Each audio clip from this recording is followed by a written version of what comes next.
Hey, I'm Scott Allen Miller, and this is Sunday, the 23rd of January, so the 22nd of January, 2023, and I'm attempting to go live from the garden. We're trying this out. I've got my iPhone on the tripod. I'm out here sitting with my laptop, and I've never done this. I've done live for you guys, but it's always like I'm at a thing and just showing it live. And so right now, I'm trying to figure out the best way to do this, because people have asked me, why don't we ever do live events or whatever, and I'm always like, because I don't know how really, so kind of checking it out and learning the ropes. I'm bringing up a laptop right now in the hopes of being able to see what you guys see, because honestly I have no idea what this is going to look like. And oh, actually that's pretty cool. I just came up and neat. I'm gonna give myself a like to get this thing going. There we go. Now we have a like on this feed. No one's on yet, so I'm the first one here. This is just for the future recording, but I'm really interested in seeing like how this works, like what we're able to do and how we're able to moderate it or whatever. This is something I really need to learn, right? Because the channel has grown so much and we do such interesting content. And one of the things I'd like to really expand into is being able to bring like live events to you guys more often. And I had started looking at doing that last year, but we just ended up being really busy and moving to Leon and ended up doing a lot of, I hope the quality has stayed good. It got fuzzy on my screen, but that could be my laptop, it could be the phone. It's hard to say. It could be our internet having issues. We've been working on that. That's one of the big reasons that I want to get better internet here, is that I want to be able to do live events more, and we have had internet problems, although I think there's a good chance I'm going to be able to solve some of them by putting more access points around the house. So hopefully that ends up being a real thing. Someone has joined me. I don't know who it is. Whoever you are, pop into the chat and say hi, because I'm actually watching. I can actually see it on my screen over here. I'm going to do this so I can see how long the delay is. I'm going to say that's 3, 4, 5. It's a long time. It could be 10 seconds of delay from what you're seeing on the screen here, well, maybe even more, until I see it. I see it here. Anyway, being able to do with more access points, I want to be able to really do some cool live stuff, and I'm trying to talk Dominica into. Oh, there we go. Oh, it's got to be at least 20 seconds from the time I say something until you see it on the screen. I'm going to type. Hey there. Oh, no, it didn't work. Hold on. Hey there. Okay, so I typed that just now. So whenever that appeared, this is when I typed it. And we have space here to potentially bring in bands and do some stuff just here at the house. And I think that'd be a lot of fun. And it wouldn't be huge, right? It would just be a group of friends getting together. And we know a lot of the local bands, so we could potentially get them on a night when they're not playing, or a night when it would normally be really slow, and bring them out here and do a live event. And just have family and friends come and hang out. But also the beach, which has just been rebranded. I don't know if I'm able to publicly announce the new names of our hotel and restaurant at the beach yet, but I am kind of excited. I'm kind of apprehensive about it, but I'm mostly excited that it's going to be something that people are going to like, and that it's going to go well, and that we can do cool things with the new name and theme and approach. So right now the hotel is actually quite busy. It's pretty much sold out all of the time, so that makes it difficult for us to go use, because it's always in use. But that's a pretty good thing overall.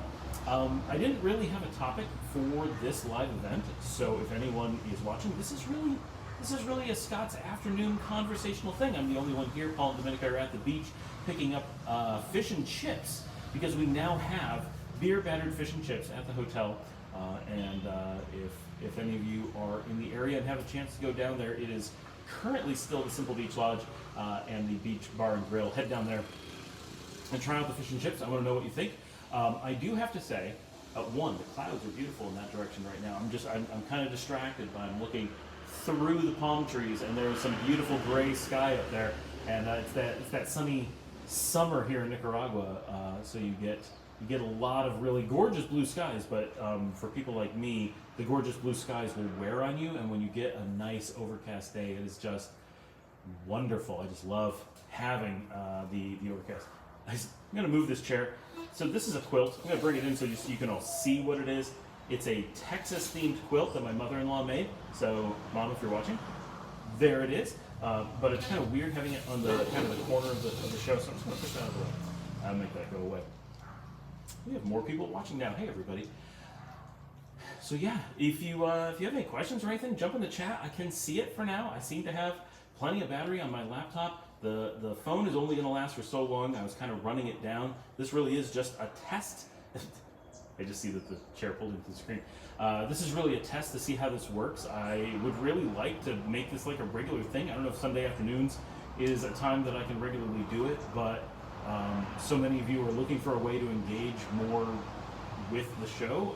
This could be really interesting, and it's nice for me because it has a lot less preparation time compared to the regular show. I have so many cycles I have to go through when I do the regular show. And to do this, once I learn how to do it, in theory I can really set up and I can get my daughter to Liesl to manage the laptop and respond while I'm able to talk to you guys.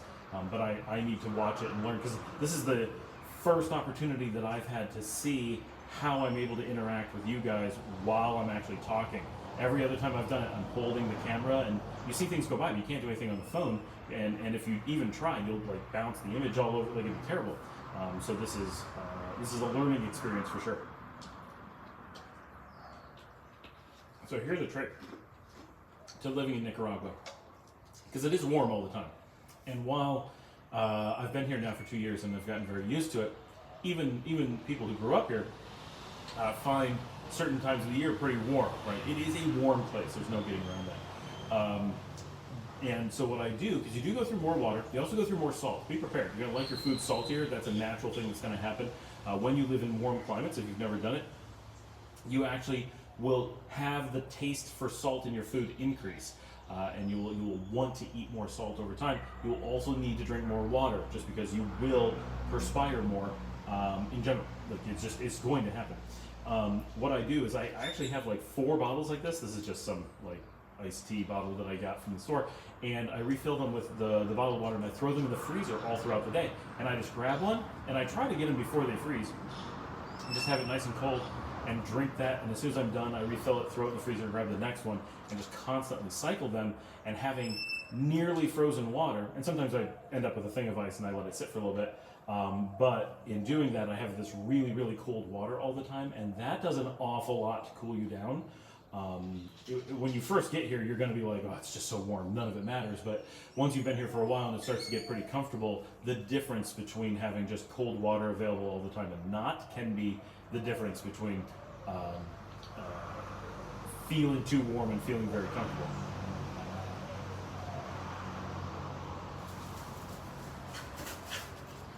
This is the difference from the recorded show. The recorded show, you don't see me drinking the water. I can cut that out. Now, something that Risky Ron, I think it is, mentioned on the show yesterday, I think, and it's a valid point, is that if you use air conditioning, you're never going to acclimate to Nicaragua, and that is completely true. It's in the United States, or wherever, Western Europe, Canada, any place that has a variable temperate environment, you go from really hot to really cold throughout the year. So I grew up in New York, so winters are lots of cold and blowing snow, and summers are very warm. And that swing means in the summer you feel so hot in the summer, and in the winter you feel so cold. And there's really never a time where you get a chance to acclimate to the hot of the summer. By the end of the summer, you're just starting to feel good, and then the beauty of fall comes in, and you're like, oh, whew, it is. I am enjoying it being a little bit cooler. And then in winter, you get that you never quite acclimate to how cold it is, but by the end of winter, you're like, okay, I can handle it. And then spring hits, and you're like, oh, it's so nice and warm and ready to put on shorts.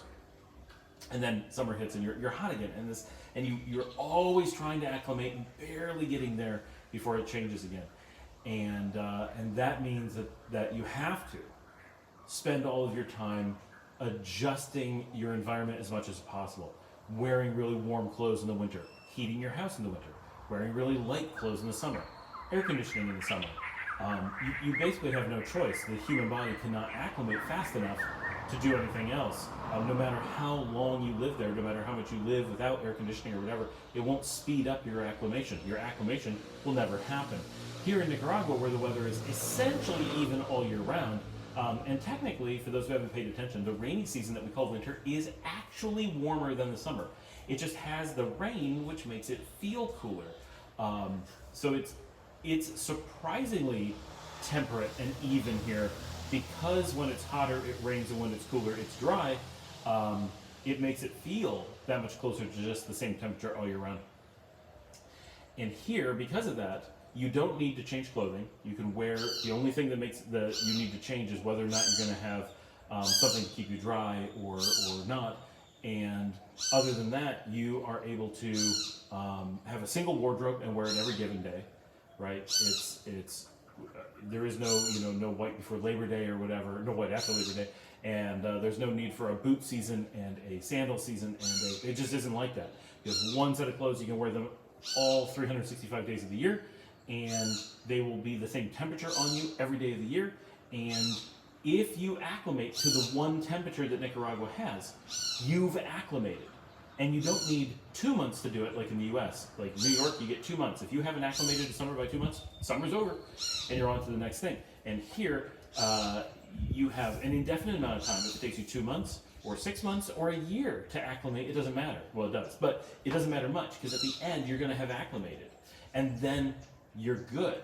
And you can sleep with the windows open and speed that up. You can, all throughout the day, simply push yourself to be in warmer temperatures, push yourself to get out and do activities, and you're going to acclimate faster. And the point that he was making, and a lot of people make this mistake, but a lot of people are aware of it as well, is that if you eliminate the air conditioning, if you don't have that, then you have so much more possibility to acclimate quickly, because you're always feeling the local temperature. If you start air conditioning, you're going to be stuck having this going back to cold, going back to really dry and cold during the night, or even worse if you do it during the day.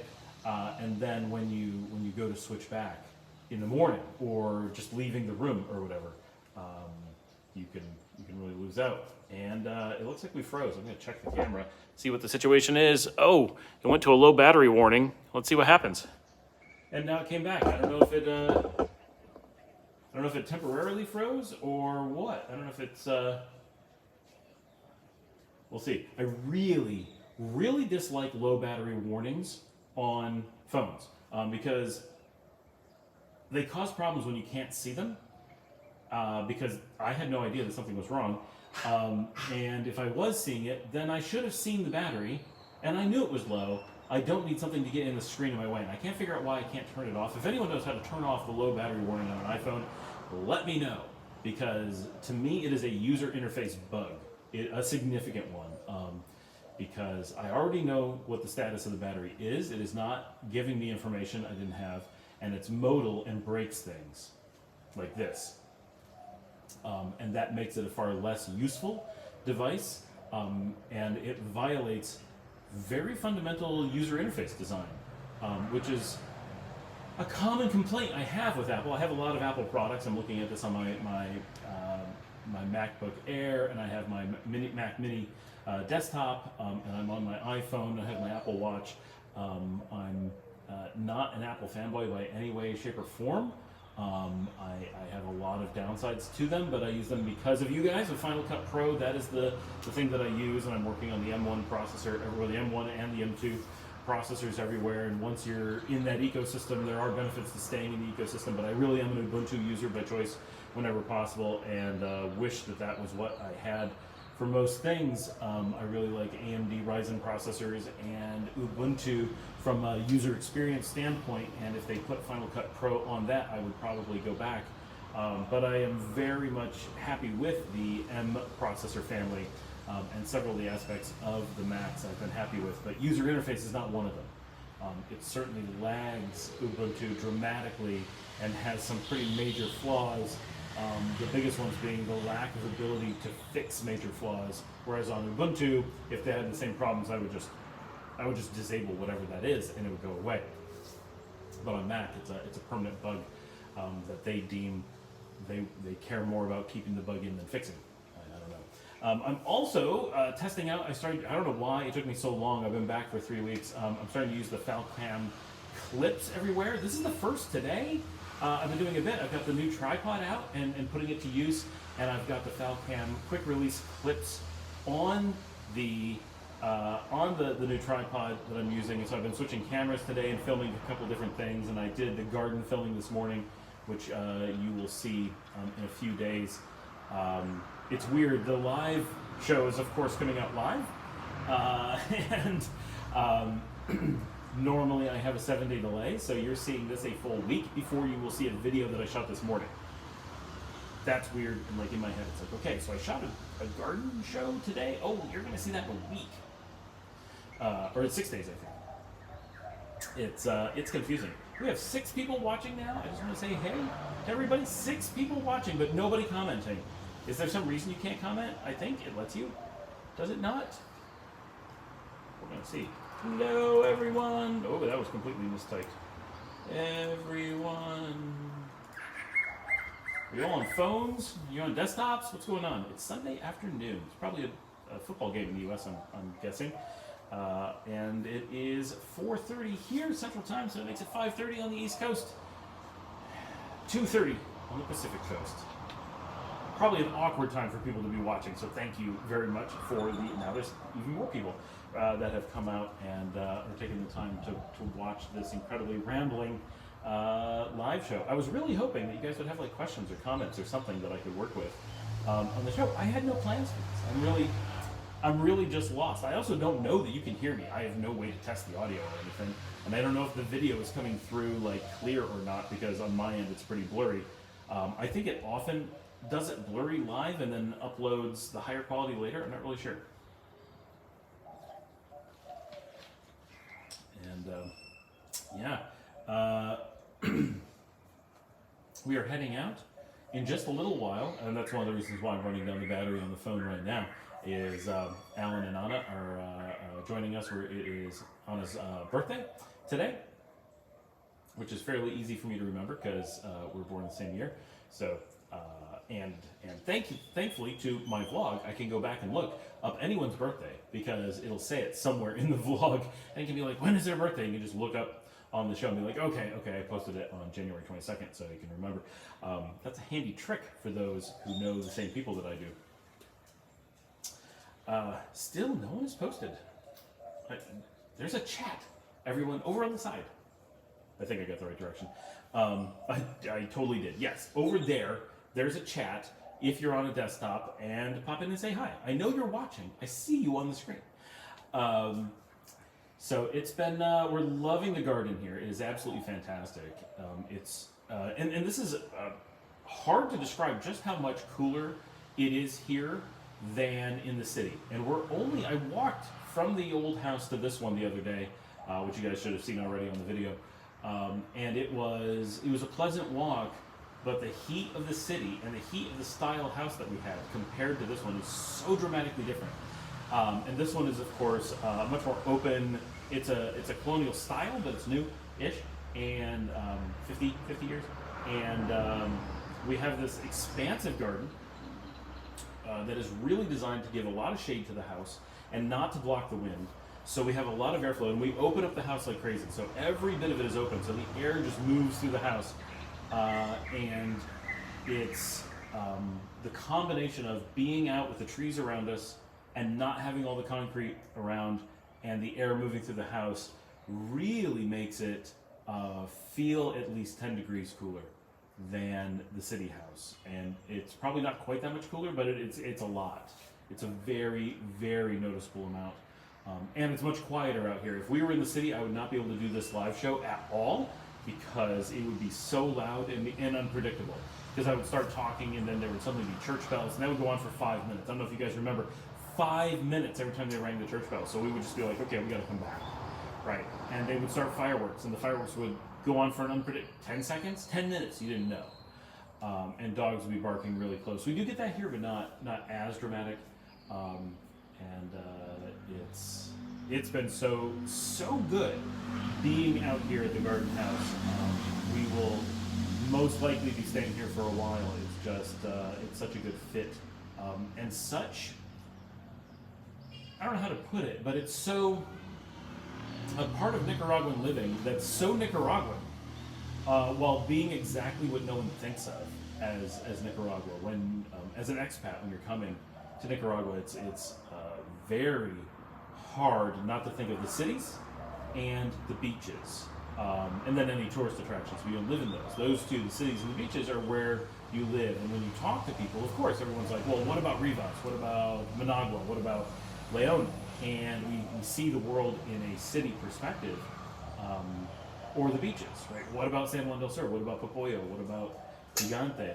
But when you're actually in Nicaragua and you drive around and you spend time here, you realize, of course, obviously, there is this massive expanse of open country between everything, and there's all these beautiful homes and beautiful farms and orchards and ranches and little communities all over the country, in every different region, and so many opportunities. And you drive past them and you say, oh, I wonder what it's like there. But it's very hard because there's no tourist infrastructure, because there's nothing to do, particularly as a tourist in some little town. It makes it very difficult to just get off the highway and pull up and say, let's hang out there for a little bit. Hey, Brian's on. sorry, Brian, I made you comment.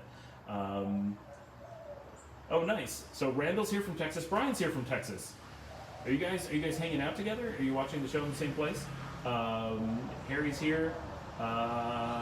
Okay, so Brian asked what happened to the abandoned country club versus where we are now. Actually, that's a great one, and I do want to make a video of that. Maybe I will this week, actually. So there's a country club here, and I didn't talk about this on the show because we were in the process of potentially buying it, and we wanted to, we don't like to talk about things while we're buying them in case we actually do. Oh, the car just pulled up, so I'm about to be interrupted because I'm on the live stream, and they're going to be like, "You're on the live stream in the middle of the house." It was great while I had a moment alone. Plus the battery's almost dead. But so the country club ended up being a completely unreasonable price. It's owned by an American, and they're looking for American prices, or nearly so. It's completely out of line with the market. But we did tour it, and I have some great video of this enormous, absolutely enormous house. But they're asking probably 4 times what it's worth, or as much as 9 times what it's worth. But no one really knows, right? But way too much. And we had several people look at it with us who had a lot more knowledge than us, and they're like, "Oh, they're not serious at all, right? These numbers are not in any way realistic. So, not going to. They're not going to even negotiate." And we were like, "We're not interested." So we ended up moving on. Now we do live very close to it. We're in Veracruz, and that is in Santa Maria.